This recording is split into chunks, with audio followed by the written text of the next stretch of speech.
Okay, everybody, here we go. Welcome to the, I guess this is 3 weeks out from race day, Ironman New Zealand, Ironman 70.3 NZ. And this is just an opportunity for me to talk through the final stages of the final stages of preparation going into those races, and what I tend to do as we come closer to it. And we'll talk a little bit about some of the things to do around race week, and as we get closer to the race as well, some of the things that I do to make sure that race day goes as smoothly as possible, and then through the race, some of the strategies around having the best day that you can have out there. So obviously, a number of the people that will be watching this are following the subscription membership plan. So I just want to jump over to the training calendar now and just talk you through the final stages of the training plan, because I had a couple of really good questions from some of the members this week. One of the members in particular was asking around the length of the runs, and one thing that you notice with me is I tend to avoid going too long in run sessions as we come into a race, and there's a number of reasons for that. I find that there's a lot of stress that comes on from doing a long run, and particularly something that goes up anywhere from 2.5 to 3 hours, and that stress has to be recovered from before training can commence again. So what we find is that 6 weeks or so out from the race, you'll probably reach the longest runs that you'll need to do, and that's because if you think of a 30k run, it almost takes a week to recover from each 10k that you completed in that run, which gives you 3 weeks. But so we can trick the body into thinking that it's done a lot of long running by accumulating a lot of stress through the week, and then coming into the weekend on the Saturday with a long ride, and a run off the bike, and then going into the Sunday session with a long run. So, and it doesn't need to be a super long run. It just has to be enough to actually give your body a bit of stress and a bit of fatigue. Because what we want to do is make sure that you get to the race in the best shape possible, in order to get to the finish line without sort of finding that you've sort of peaked too soon in the weeks before the race. So even though the run volume drops away, the cycling volume increases, which sort of gives you that aerobic intense, or the aerobic capacity work that you needed. But we take away the impact and the muscular load on the body from all that running. So it's a real balancing act, and I probably do go into this final phase overly cautious, that we don't want to increase any or incur any running injuries coming into the final stages of a race, because that's the way to really ruin an awesome race preparation. So I've sort of always stuck to the rule of being a little bit cautious and a little bit guarded going into the long runs, and it's always worked pretty well. I find that there's not a lot gained going into that longer run. One thing it can do is can kind of be quite disheartening, knowing that you've run for a long period of time and you haven't quite got to the distance that you'll be completing for the Ironman, and you're already feeling like you're sort of struggling a fair bit, and saying to yourself, well, how am I going to get through another 10 or 15k of this? Whereas if we just go into it kind of blindly and go, well, I know the finish line is there. I know I've done good 2-hour runs. I've run 2.5 hours and I felt pretty good for that. I know that my body's not going to stop at the 2.5-hour mark into the run and pack up and go home. I know that I'm going to make the finish line, and that's just something that our bodies are tuned to do. We see that finish line, we focus on it, we get to it. And I've never really gone for a running race and looked at I've ticked over an hour, I've ticked over 2 hours, I've ticked over 3 hours. I've always just looked at it and gone 1K down, 2Ks down, 3Ks down, 4Ks down, and so on, and maybe even bigger blocks than that, maybe breaking it up into 5K blocks or 10K blocks, and going, well, I don't need to do 4 10K blocks, and I can do 10K runs easy. So it's a real mind game. It's a real test of how mentally prepared you can be. And so that's sort of the justification and the reasoning behind the reduced run volume as we get closer to the race. If we shoot over to the 70.3, you'll see it's a little bit different, because obviously the run is a lot shorter, but we do a lot harder running coming into it. So we're still trying to achieve the same thing, but we're actually doing a few more faster runs coming into those sessions, into those final weeks. And then you'll see that the midweek sessions, the bikes and the runs, tend to be lower volume as well, but still keeping some intensity around race effort. And that's obviously because we don't want to forget what race power and race pace feels like, but we don't want to come into the race too fatigued. So this has been a pretty long campaign. Those of you that are doing the Ironman have had a 24-week training plan. Those of you that are doing the 70.3 have had a 12-week training plan. The 24-week plan is quite a long process. So we've given a nice sort of 3 or 2.5 to 3 weeks of gradual easing down into the race, which works really well. So you kind of want to get to midweek of the race and think, well, I've kind of done everything. You get to your Wednesday session, you knock that off. Thursday, you can have a day off. And Friday is just an easy brick session with the group. And then you're into the race.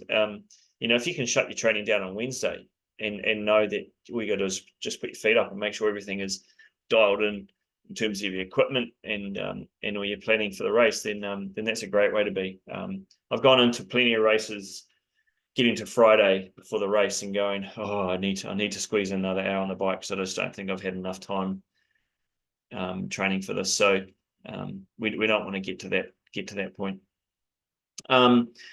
So the other important thing I really stress for everybody is just staying safe, staying injury-free, staying healthy. So I'm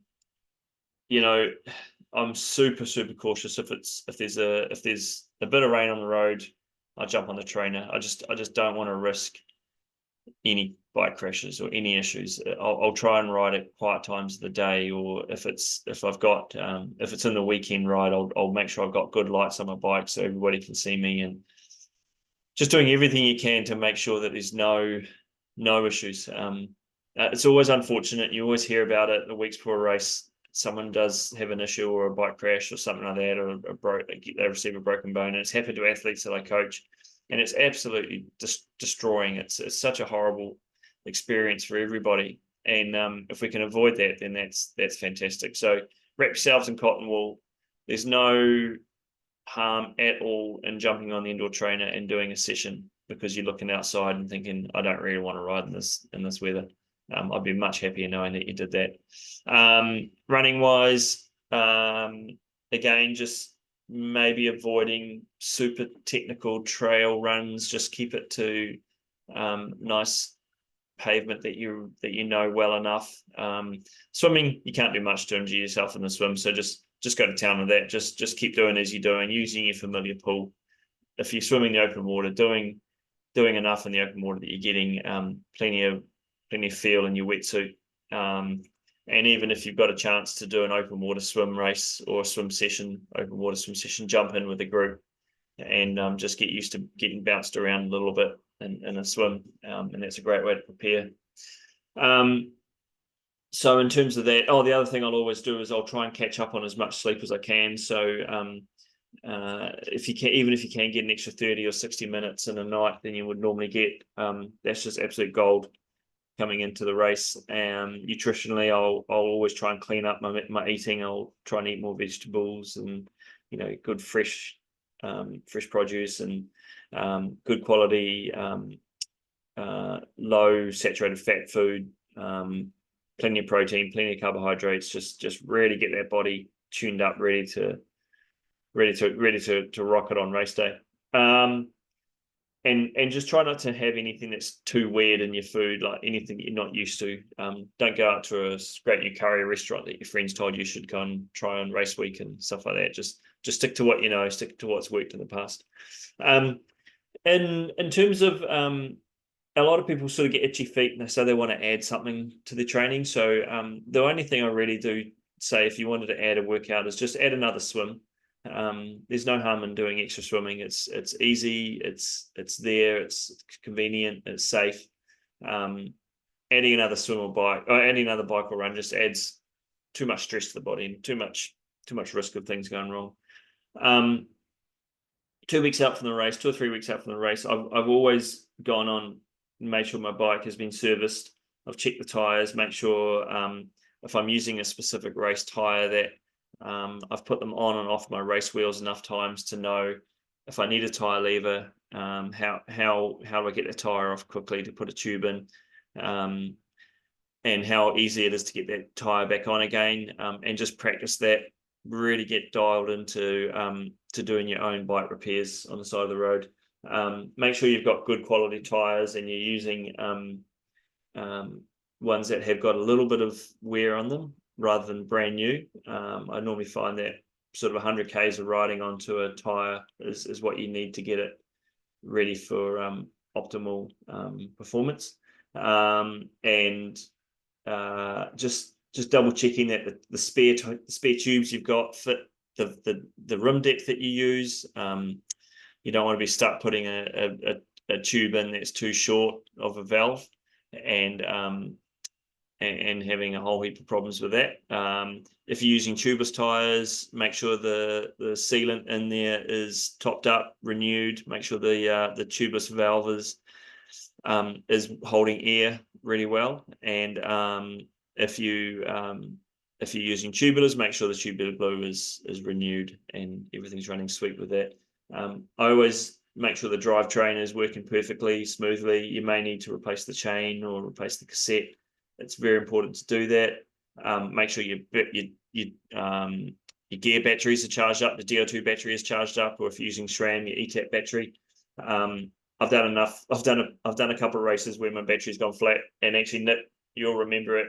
I'm in camp where my battery went flat on the Saturday ride, and I had to limit the amount of gears that I was using, and that was embarrassing. So don't be that guy. Don't be like me. And if you are using race wheels, specific race wheels that you haven't ridden much in the past, then chuck them on and do a few rides on those as well, and just get used to riding them in different wind conditions, just so you know what to expect. I always have a look at my wetsuit, make sure if there are any holes in it that you get them repaired in the weeks before the race. It's a really easy process to do, but generally the companies who do the wetsuit repairs get quite busy around key races like this. So if it's a hole that's building and it's still quite small, get it repaired sooner than later, because I've seen enough wetsuits tear in the minutes before the race starts when people have been pulling them on quickly or whatever, and suddenly his wetsuit arms come flying off, which is not great for that poor person. Double check your goggles, make sure you're happy with the clarity of them, and if you've got a mix of tinted and clear goggles, it's really important as well. And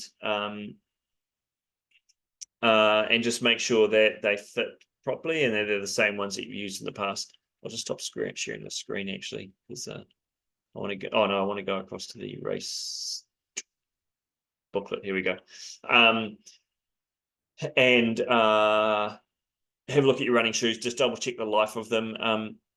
Current day running shoes, you don't really need to break them in like we used to. You can pretty much put them on and you can just go out and run as much as you want. But it's always nice to get a fresh pair of running shoes and put a couple of miles into them and just get comfortable with them again. If your shoes have got a little bit of, if you think they're a little bit worn and your feet are a little bit uncomfortable, then I would get some new shoes and just make sure that everything is as comfortable as it can be come race day. And the other thing that I always, the other thing is you might have some specific nutrition product that you like using during the race. Just make sure you've got access to that and it's easy to get hold of. again, some nutritional products sell out as we get close to these events. So just double check that if there is something that you do like to use, it is getting a bit low, then renew it as quickly as you can. I know, for example, Tailwind was running quite low in stock this last couple of weeks, and I hear it was meant to be stocked up in time for the race. But those of you that use Tailwind will probably want to just double check that they've got enough. And then I look at plan B and plan C preparation. So what happens if something goes wrong? What happens if I get a flat tire? What happens if my bottle cage comes loose? You know, all these sorts of things that happen, we don't expect to happen, but we need to be prepared to deal with them. And just go through a bunch of scenarios that may occur, and what's your strategy for dealing with them. And there's so many things that can happen, but just listen to other people who have had experiences in races and just learn from them.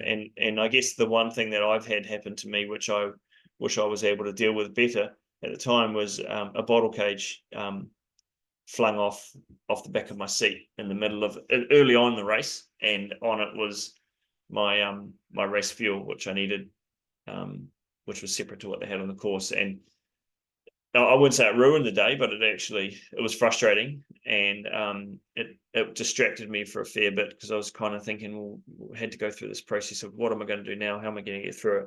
Worked out fine, but I would rather have not lost that bottle cage, because it was an expensive cage as well. I went back to look for it the next day and it was gone, so that was a shame.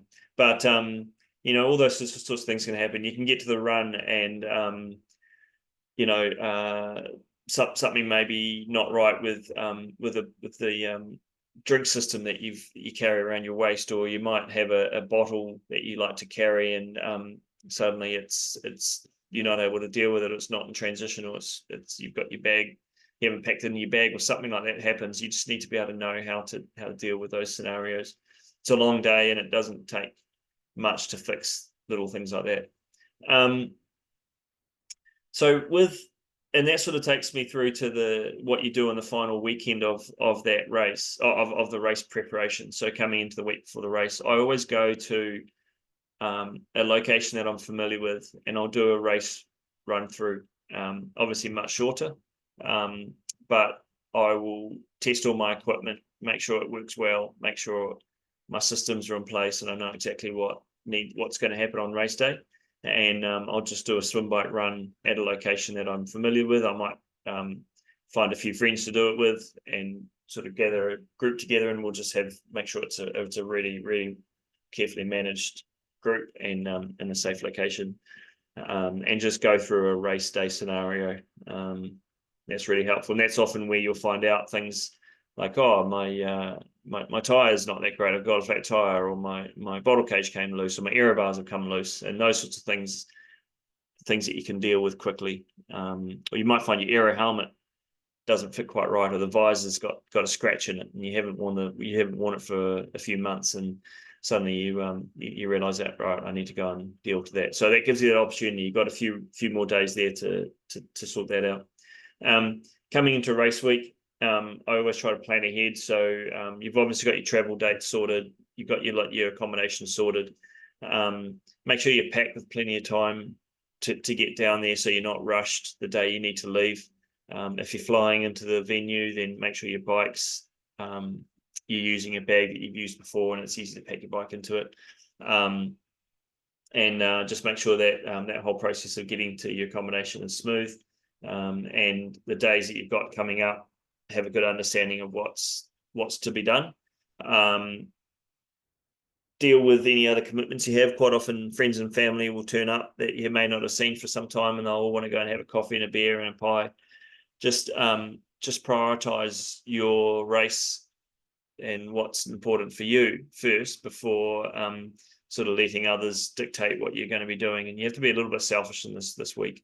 You'll have plenty of time afterwards to catch up with your friends and family and apologize to the loved ones that you've been a bit mean to and sworn at that week. But that's sort of how a race week goes. So make sure that any commitments that you've got are dealt with properly, and you know, you're still managing to get in what you need to that week.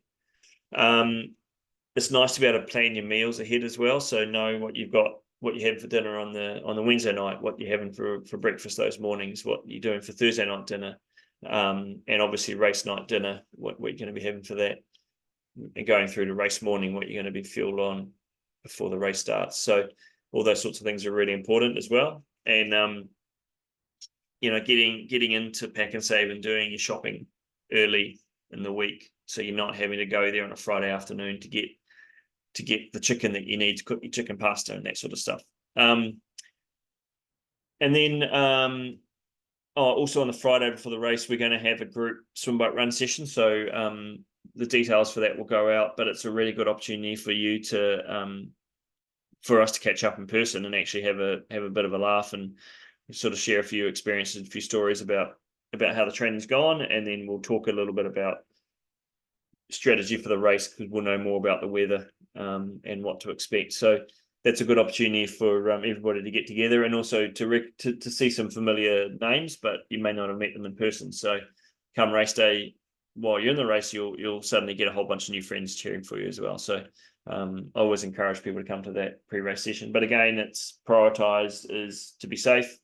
We don't turn it into a race. We just make sure that everybody gets through smoothly and sorts out their equipment. And it's a good opportunity to ask me some sort of final questions around tire pressures and fueling strategies and stuff like that.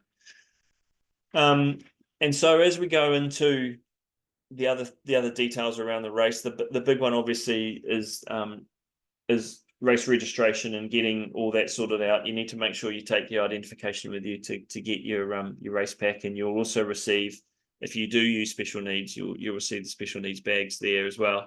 And just take your time to go through the expo and sort of enjoy it, absorb the atmosphere. It's always good fun. Don't spend too much time on your feet in the days beforehand when you're doing all that stuff, but it's really important to go and spend all your money on the merch and buy heaps of stock and support all the sponsors of the race and all that sort of stuff. And that's what we do the sport for.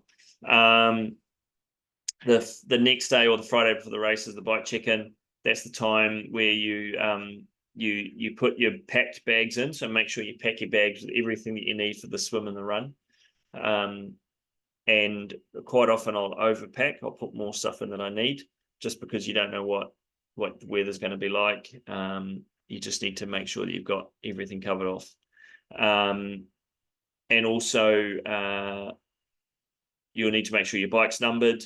And then you'll do a transition walkthrough. And it's a really important thing to do that transition walkthrough, because you need to understand the flow of transition, where your bike's going to be parked, what way you go to get to the bike exit, where the mount line is, where the dismount line is, all those sorts of things. So take your time to do that.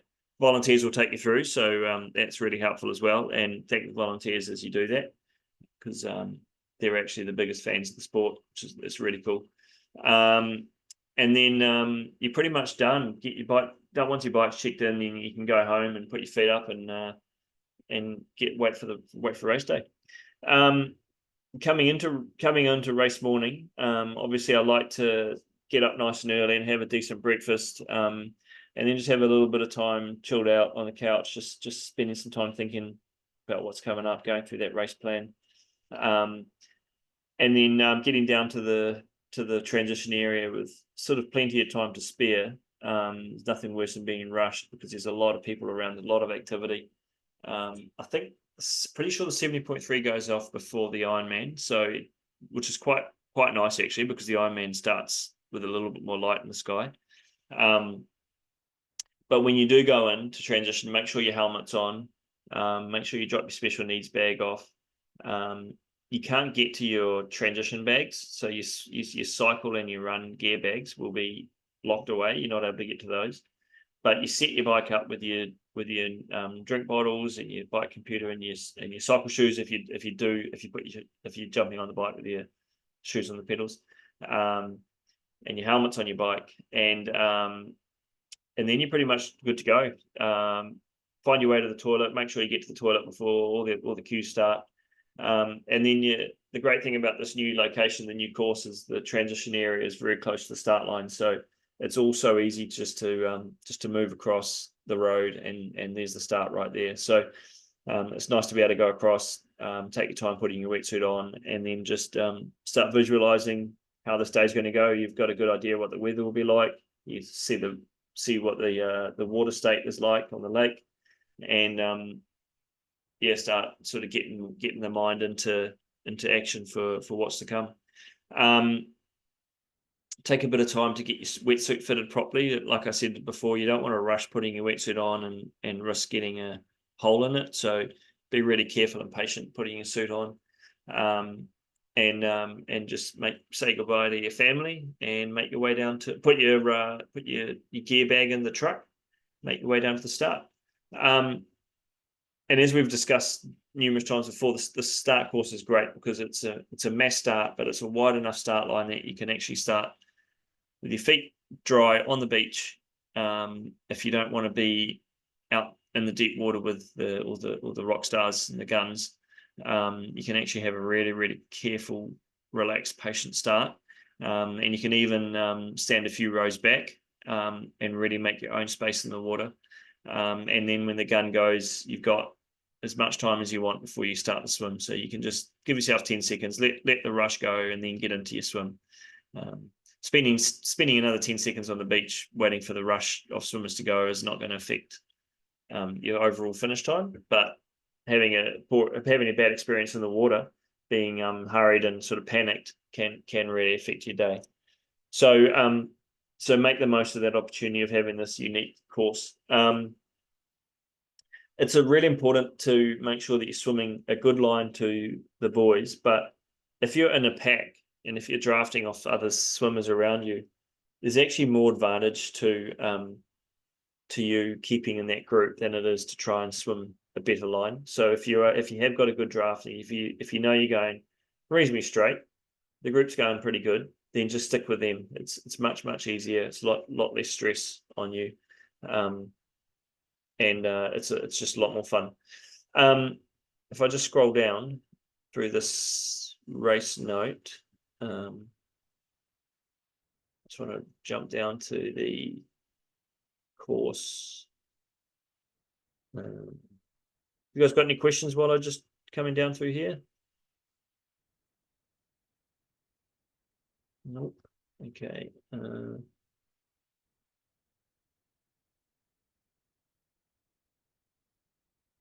Sorry, I'm just finding this.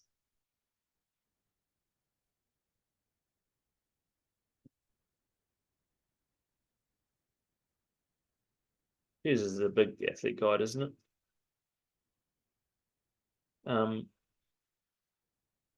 Okay, here we go. Swim course. Well, there we go.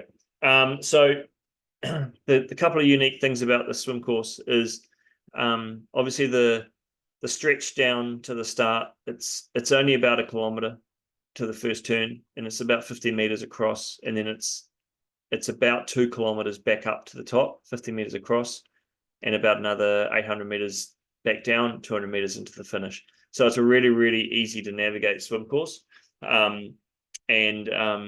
You're swimming parallel to the shore the whole time, and you can really pick off landmarks along this road here. You'll recognize areas. This turnaround is basically around where the McDonald's is, and it's very, very easy to find. As we jump, and 70.3 you'll know is a little bit different. So that's just straight out to the return leg, and you're just doing the northern section of the course, or the western section of the course.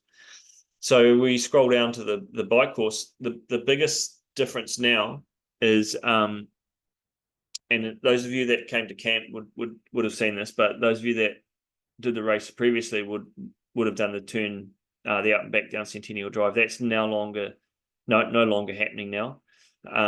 They've managed to stretch the course out enough that it's just, once you come up Broadlands Road and you go over past towards the raceway, you just keep going past the racetrack. You don't turn down Centennial.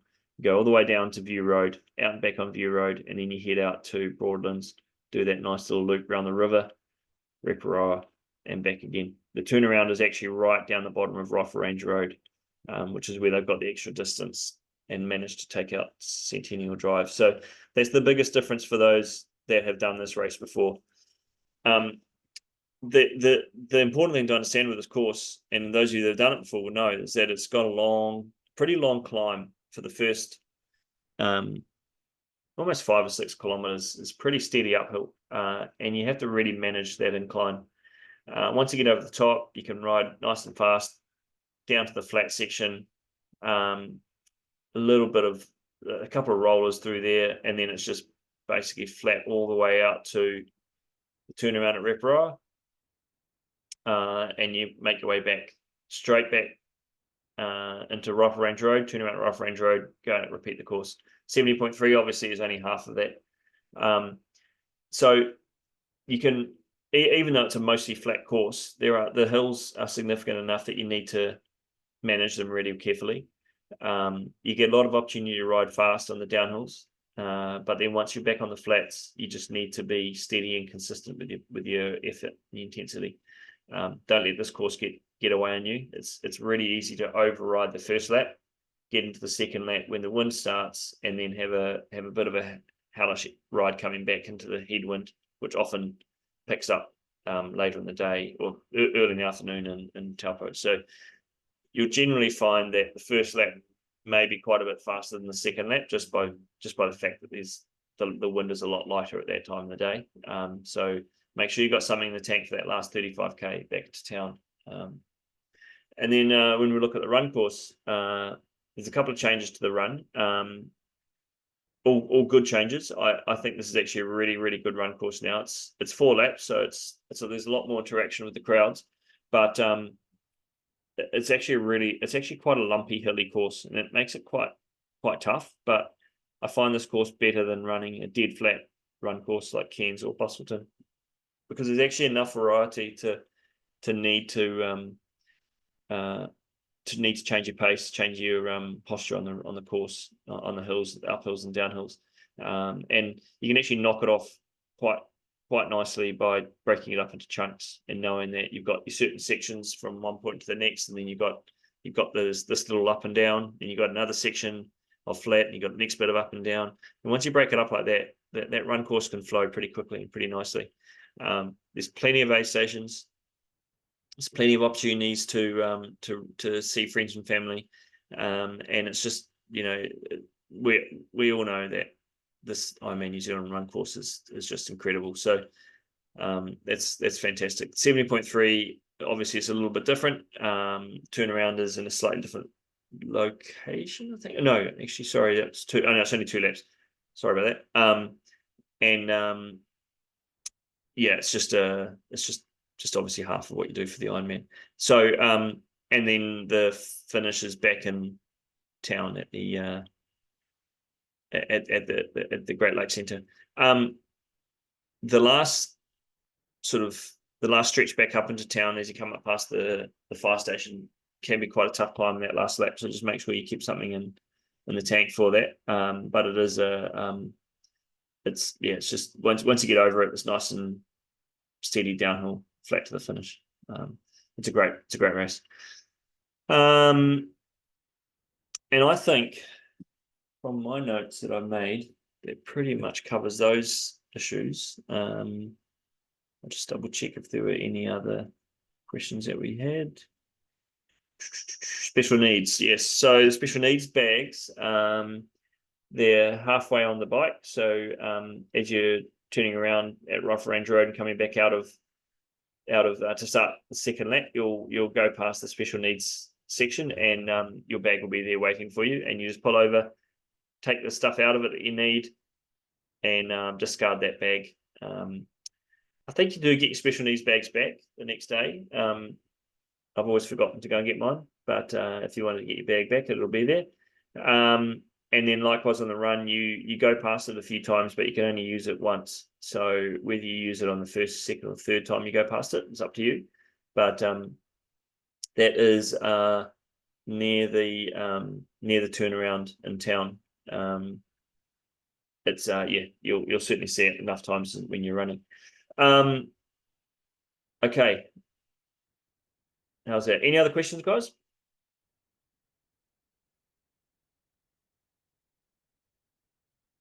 you're good.